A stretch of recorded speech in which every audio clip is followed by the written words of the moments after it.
Olá, eu sou Sérgio Sena, professor do Instituto Brasileiro de Linguagem Emocional, e hoje nós vamos dar sequência, né, à nossa série de vídeos sobre a questão da crise que se estabeleceu no estudo de desentendimento, né, que se estabeleceu entre pesquisadores da comunicação não verbal. E nós abordamos no primeiro vídeo questões referentes ao modelo de ciência e a necessidade que esse modelo de ciência, que os nossos instrumentos avancem. Basicamente, a estatística, o modelo positivista de se fazer ciência, ele não dá conta de todos os matizes do estudo do comportamento humano. Então, existem muitos processos psicológicos, muitos comportamentos privados que não são acessíveis a não ser por meio de processos de outro tipo de mediação. E isso traz uma série de dificuldades quando você vai empregar uma metodologia estatística para poder fazer algum tipo de trabalho. Então, nós indicamos, né, nossa reflexão foi que será necessário para que a gente avance nesse sentido de criar novas metodologias, novos instrumentos e sair um pouco desse aprisionamento da pesquisa, da mera pesquisa quantitativa. Não entendam isso como uma reação à pesquisa quantitativa, não tem problema nenhum. Tanto a quantidade quanto a qualidade são características do fenômeno. Então você pode estudar do jeito que você achar melhor. Só que o que a gente não pode fazer é parar ou numa ou noutra. Essa é a minha argumentação no primeiro vídeo. No segundo vídeo, nós tratamos sobre características da produção científica, do meio acadêmico e dos próprios cientistas. E nós chegamos à conclusão que, na experiência de muitas pessoas, nós temos o personalismo, o narcisismo, nós temos também a ganância, quando a pesquisa científica acaba resultando em algum produto. E isso pode levar alguns acadêmicos a forçarem um pouco a barra e acabarem levando as suas pesquisas e suas conclusões para além do que elas realmente, do campo que elas realmente, dos limites que elas realmente têm.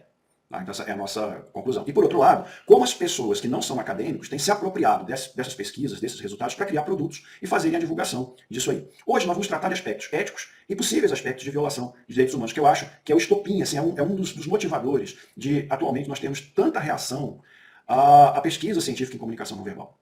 Então nós vamos tratar disso e eu queria recuperar alguns vídeos meus da época assim, de 10, 11 anos atrás. Vou passar um vídeo agora para vocês, que ele remonta mais ou menos a quase 11 anos atrás, quando eu já falava das limitações do emprego, da análise do comportamento no contexto da justiça. Vamos ver essa minha argumentação naquela época.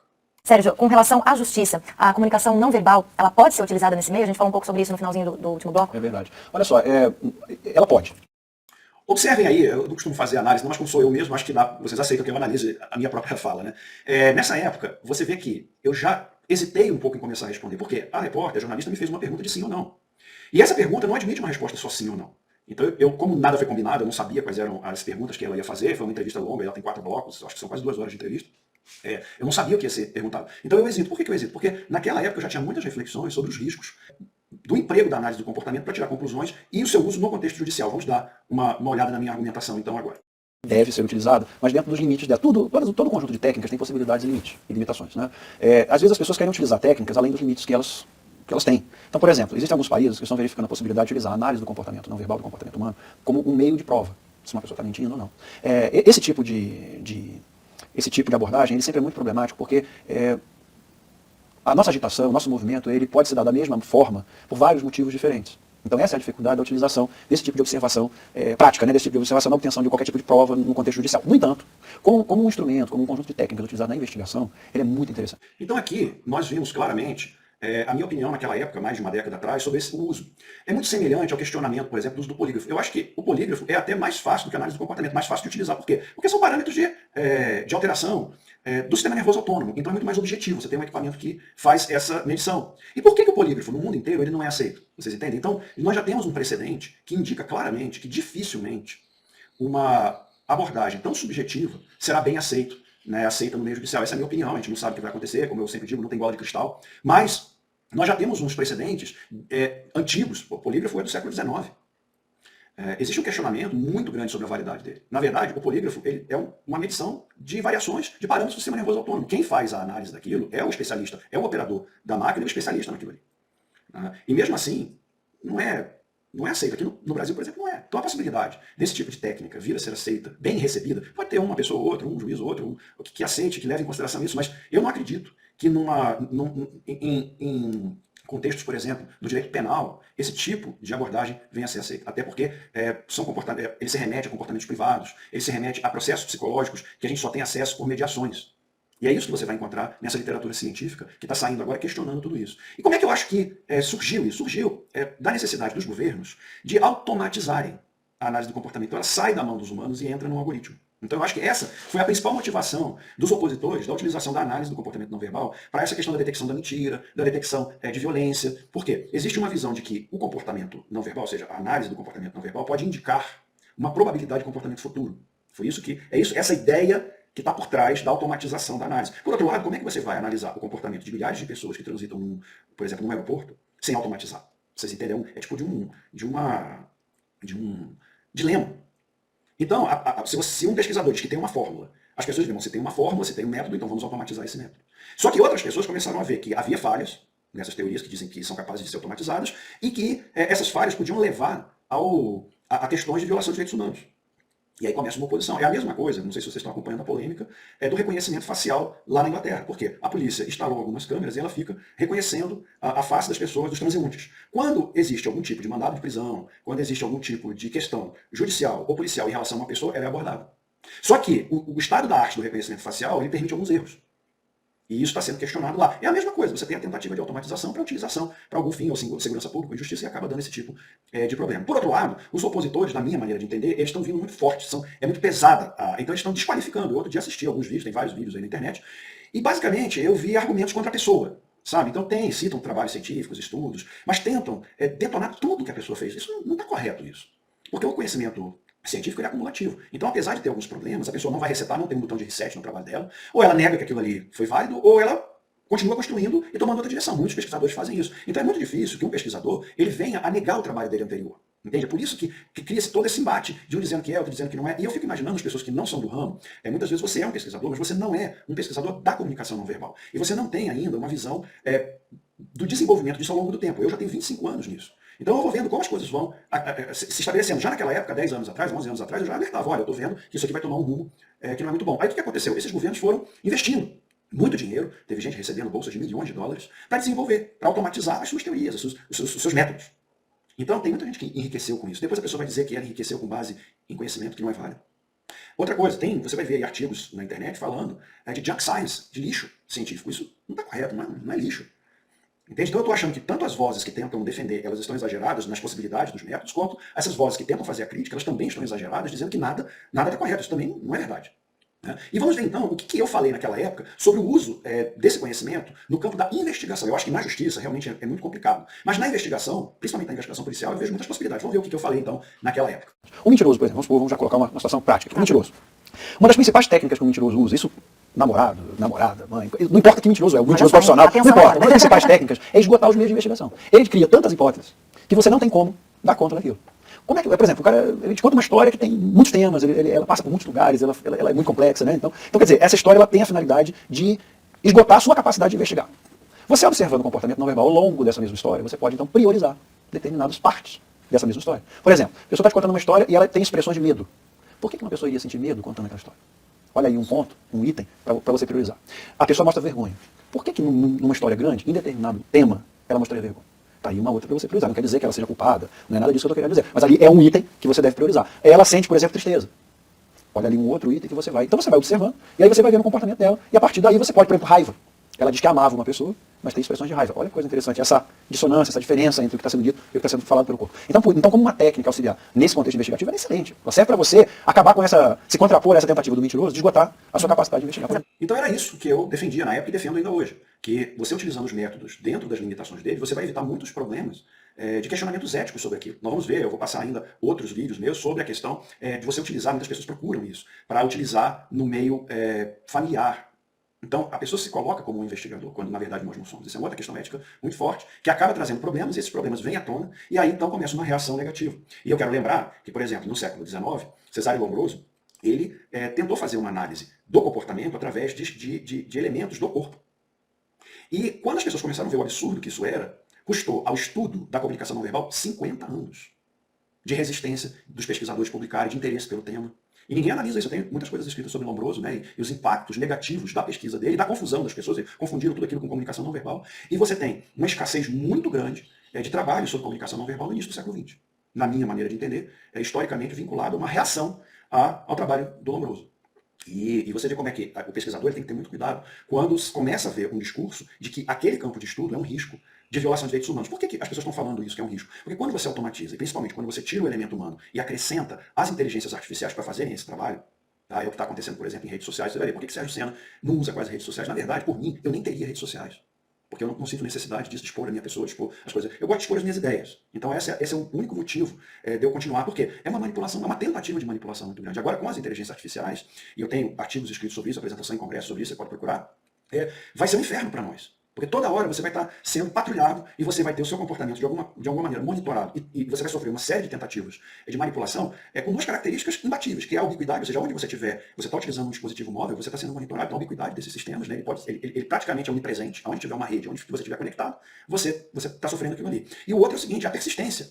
Ele não desiste, cara, ele não é humano, ele é um sistema. Então se não der certo a primeira vez, ele tenta a segunda, terceira, quarta, ele muda um pouquinho aqui e ali até dar certo. Até ver que dá certo. Ele te isola. Tem muitas dessas estratégias, que eu não quero perder tempo nesse vídeo falando sobre isso, mas que cansam a gente. Eu estou exausto disso aí. Tá? E eu quero mostrar a vocês uma outra argumentação desse vídeo, né, sobre a questão da pressão do cliente, do consumidor do conteúdo, para que alguém faça alguma coisa. Ou seja, o consumidor, né, na época, vocês lembram que havia no século XIX aquilo que se chamava de freak show. O que é o freak show? Eram aquelas aberrações. Ou aquela questão científica, o avanço científico.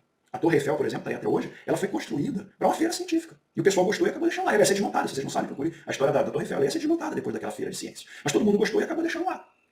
Entende? Então há uma pressão por isso, e essa pressão não vem de quem cria o conteúdo, ela vem da pessoa que consome o conteúdo. Então isso precisa ser pensado. Por quê? Essa pessoa que consome o conteúdo, ela não está plenamente consciente que aquele comportamento dela gera, às vezes, uma quebra na direção da violação dos direitos humanos, na quebra do respeito aos direitos humanos. Por quê? As pessoas começam, por exemplo, a ser analisadas publicamente. Como eu falei, essa é uma questão ética muito séria. Você expõe o comportamento das pessoas. Ah, mas é um político, é uma pessoa pública. Não importa. Para mim isso não importa. Né? Você não deve fazer isso. As pessoas, mas há uma pressão por esse conteúdo. E aí, que é o que eu digo, a comunicação não verbal como entretenimento. Eu também tenho já várias reflexões sobre isso. Você pode procurar se você tiver interesse em entender esse lado. O problema não é só a pessoa que produz o conteúdo, é a pessoa que consome o conteúdo também. Eu tive a oportunidade de trabalhar em um país em guerra, e lá se plantava café, como se planta aqui no Brasil, aquele cafezal, tipo monocultura. E esse país vendia o café para Seattle. E lá em Seattle houve um movimento, nos Estados Unidos, no estado de Washington, houve um movimento para deixar de comprar esse café que era produzido dessa forma. Eu fui testemunha da mudança na produção do café, porque uma cidade parou de comprar. E então se passou a plantar o café de altitude, chamado shade coffee, muito parecido com o que nós temos hoje em Minas Gerais, que é um café plantado no meio das árvores. Tá? Então, muito curioso, muito interessante como a consciência do consumidor e ele controlar e mudar o comportamento de consumo dele, muda também a oferta daquele produto. Isso é uma coisa que eu queria deixar para a nossa reflexão. Vamos ver então uma outra parte onde eu falo sobre a utilização desse conhecimento no âmbito das investigações. Vamos dar uma olhada então nisso. Por que ela é interessante? O mentiroso, por exemplo, vamos já colocar uma situação prática. O mentiroso. Uma das principais técnicas que o mentiroso usa, isso namorado, namorada, mãe, não importa que mentiroso é, o mentiroso profissional, não importa. Uma das principais técnicas é esgotar os meios de investigação. Ele cria tantas hipóteses que você não tem como dar conta daquilo. Como é que, por exemplo, o cara ele te conta uma história que tem muitos temas, ela passa por muitos lugares, ela é muito complexa, né? Então, quer dizer, essa história ela tem a finalidade de esgotar a sua capacidade de investigar. Você observando o comportamento não verbal ao longo dessa mesma história, você pode então priorizar determinadas partes dessa mesma história. Por exemplo, a pessoa está te contando uma história e ela tem expressões de medo. Por que uma pessoa iria sentir medo contando aquela história? Olha aí um ponto, um item, para você priorizar. A pessoa mostra vergonha. Por que numa história grande, em determinado tema, ela mostraria vergonha? Tá aí uma outra para você priorizar. Não quer dizer que ela seja culpada, não é nada disso que eu estou querendo dizer. Mas ali é um item que você deve priorizar. Ela sente, por exemplo, tristeza. Olha ali um outro item que você vai. Então você vai observando, e aí você vai ver o comportamento dela. E a partir daí você pode, por exemplo, raiva. Ela diz que amava uma pessoa, mas tem expressões de raiva. Olha que coisa interessante, essa dissonância, essa diferença entre o que está sendo dito e o que está sendo falado pelo corpo. Então, como uma técnica auxiliar nesse contexto investigativo, é excelente. Ela serve para você acabar com se contrapor a essa tentativa do mentiroso de esgotar a sua capacidade de investigar. Por exemplo. Então, saber utilizar os métodos dentro das suas possibilidades é que é o segredo para evitar todo esse questionamento muito óbvio, né, de fazer avaliação de comportamentos privados, por exemplo. De tentar adivinhar o que a pessoa pensa. E esse eu quero introduzir um outro problema ético sério. Tem pessoas que, ao longo desses anos todos que eu estou no tema, né, que tentam mostrar que a comunicação não verbal, a análise do comportamento não verbal, é como se você tivesse uma bola de cristal, como se você conhecesse o sujeito melhor que ele mesmo. E vamos ver o que eu falava nessa época sobre essa questão ética tão importante. Lembrando sempre que ninguém conhece uma pessoa melhor que ela mesma. Às vezes eu vejo as pessoas querendo achar que conhece o outro melhor que ele mesmo, melhor que a própria pessoa, isso não é verdade. Tá? Então todo analista ele tem que ter uma certa, ele tem que ter a humildade de saber que você está analisando a partir de dados parciais. E que isso tem possibilidades e limitações. Você tem que reconhecer isso e saber que você pode chegar muito próximo. Uma vez, por exemplo, eu na universidade, né, estava indo no doutorado, tinha uma colega minha, eu sentei do lado dela e falei assim, vem cá, eu posso me entristecer aqui junto com você? Ela começou a chorar, o pessoal ficou até olhando, né? Pô, o que estava acontecendo? Parecia que estava brigando, uma coisa assim. No entanto, depois que ela teve aquela descarga emocional, eu falei, como é que você sabia que eu estava tão triste? Ela perguntou para mim, não importa agora, como é que eu sabia isso? Eu só sabia. Mas se eu puder fazer alguma coisa para ajudar, eu estou aqui para te ouvir, para a gente conversar. Então você vê como é que, às vezes, esse conjunto de técnicas ajuda a gente a melhorar nossas relações, seja nossas relações com amigos, na família. E eu acho que isso talvez seja o mais importante para a população geral. Não se a gente não ficar preocupado se a gente tem que pegar um mentiroso ou não. Porque nós não somos investigadores, sabe, como pessoas. Sim. Nós não somos investigadores. E muitas vezes é melhor nós confiarmos, nós sermos enganados, eu acho, essa é a minha opinião pessoal. Não é melhor nós sermos enganados, tá, corremos esse risco, a desconfiarmos de uma pessoa verdadeira. Isso é uma coisa muito séria, sabe? É melhor você, lógico, dentro de um certo limite, entubar um engano, se enganar também, do que você chegar e chamar uma pessoa próxima, por exemplo. Você imagina o dano que isso pode ser, você chama um filho, a esposa, o esposo, o pai, ou a mãe de mentira. Às vezes, ele pode até passar essa situação de suposta mentira por uma insegurança pessoal também. Essa ideia é errada, e acho que é isso que você diz também. Por isso que a gente não pode analisar isoladamente nenhuma pessoa, nem nenhum gesto dela. Isso. E sabe, para concluir essa questão da mentira, eu vou te dizer uma coisa que as pessoas deviam prestar muita atenção. A maior parte das mentiras que contam pra gente no dia a dia, elas não têm absolutamente nada a ver conosco.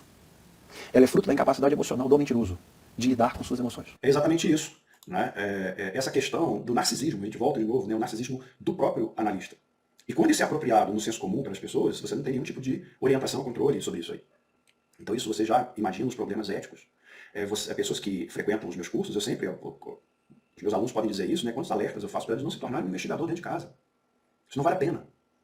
Não vale a pena você levantar a suspeita sobre alguém, isso quebra a confiança, isso macula as relações, assim como a mentira também macula as relações. Né? Uma outra coisa importante é a questão dessa pressão do consumo com a produção de receitas de bolo. Eu não estou falando aqui de protocolos, estou falando de protocolos fechados, e cada um tentando vender um produto. Vamos ver o que eu falava nessa época sobre exatamente essa questão. Não tem receita de bolo, tem sim indicadores que você vai aprender, que você vai utilizar para chegar a conclusões que são sempre de probabilidade. E eu garanto a você o seguinte, que te dá uma boa, você consegue chegar a uma boa conclusão se você usar esse conjunto de técnicas da forma correta. É isso que a gente vê. Que os produtos são produzidos, né, e as pessoas apostam tudo nisso. Como o nosso sistema de ciência ele é fragmentado, então dentro de determinados limites, alguma teoria ela é até válida. Mas quando você amplia isso, é que já dá problema. E normalmente, quando se produz algum tipo de método, de produto, há essa ampliação. Isso que ocorre. É nesse contexto que surgem as possibilidades mais perversas de violação de direitos humanos.